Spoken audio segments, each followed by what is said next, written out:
then you've got wanting. And wanting, to me, so remember that all speakers speak about this in a different way. Wanting is the way that consciousness, or the mysterious self, is orchestrating this body. So wanting is natural, and it's like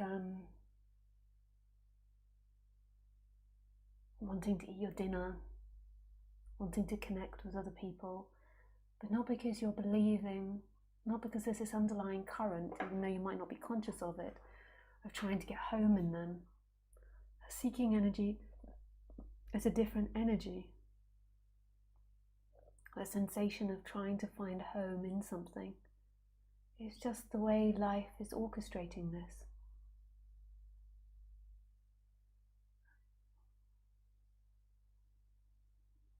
And the wants manifest through feeling and through thought. So it can just purely be a feeling and this hunger and this movement towards food, or it can be a thought and a feeling.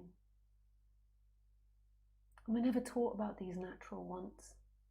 But this is God, the big I, who you truly are, speaking. It's doing it now with everything that you do. So in me, in my body, there's a want to express this. So it gets expressed. There's such love for expressing this. There's such love for this subject. So it gets expressed. I love it. I could talk about this endlessly. It's so beautiful. There's also a want in me to nurture. So I have a dog. As children haven't manifested, I have a dog which I nurture. And I love it. I love it.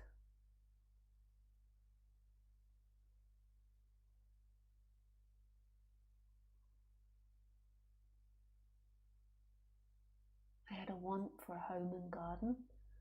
Now there was a movement towards that, and now there is a home and a garden. I wanted Khaleesi particularly to have a garden, but also me, but particularly Khaleesi. This dog should have a garden. I wanted to be in nature, so that's what the body's moved towards.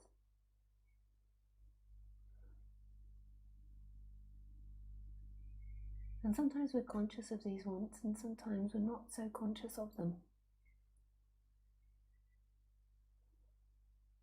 I want to express love to people, and sometimes I'm not always so conscious of that. That's a big want. And they're not anybody's want. And you're not trying to get home from them. Obviously there's an objective. Every animal has objectives. But they don't provide home. This is home. This. And the way it works is through life having these wants. And the way we've been conditioned, so our conditioned minds, can sometimes fight against these wants. And this doesn't necessarily, this can be seeking or it can't. If you're seeking, if you're in seeking energy, then you fight against the wants, and you're afraid that they're going to take you out of home, so it becomes very desperate. But if it's not seeking energy, it just can be conditioning that people, society have told you that you're not allowed things or you shouldn't do that. And so the body's been trained to move away from those wants.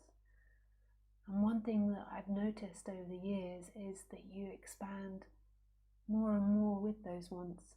You allow life and you trust life. Like the reconditioning is to trust life. And this really is beautiful, because we're always trained in our brains that we have to put a lot of effort into life to work it out and to do it. And you really don't. You just have to wait for the urges to arise. I used to feel after the awakening that the internal reality and the external reality hadn't quite lined up yet. Like it's taken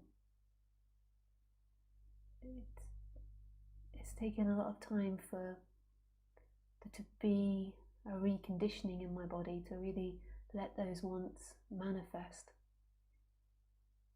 to really allow them. And at first this body wasn't so used to that, so it took time for the life, the internal and external reality to match up.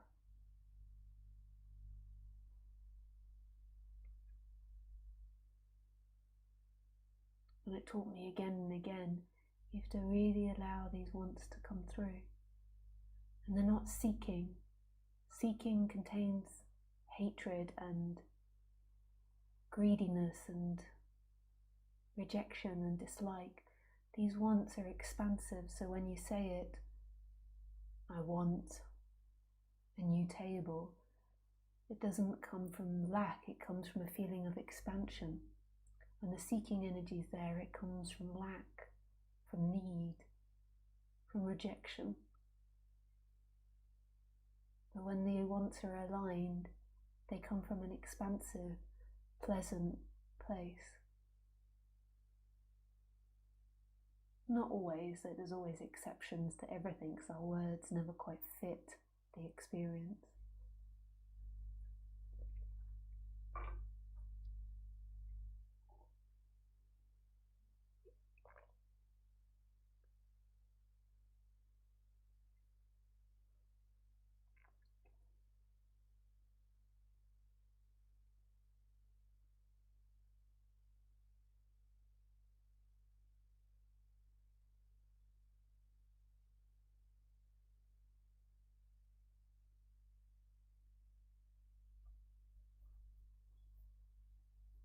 And from this way, on the human level, it becomes very peaceful.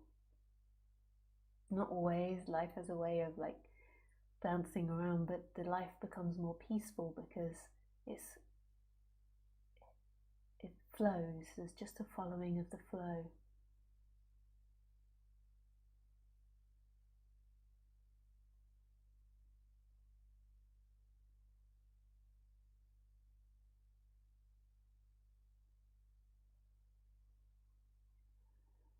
Seeking is a resistance almost. It's a resistance of life. It's afraid of what it wants.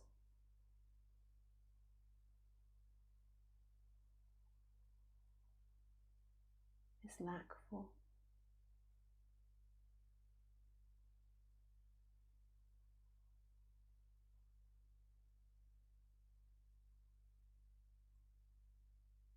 And all you have to do is follow what life wants, which is this expansiveness. And that can sometimes take some reconditioning, because the mind is conditioned to believe certain things. So when you have a want that's expansive and like growth, and then thoughts come up negating that or saying you can't, just notice that. And that's not true. You don't even have to do anything to get what you want. You just have to acknowledge it and be in line with it and allow it. Often we're rejecting it. Oh, I can't do that because this person wouldn't like it. I can't do that because this would happen. You just have to line up with it and be in this mystery, so the want comes up and then you don't know what's going to happen. But you're not desperately in the background, I must have it. Just letting it happen.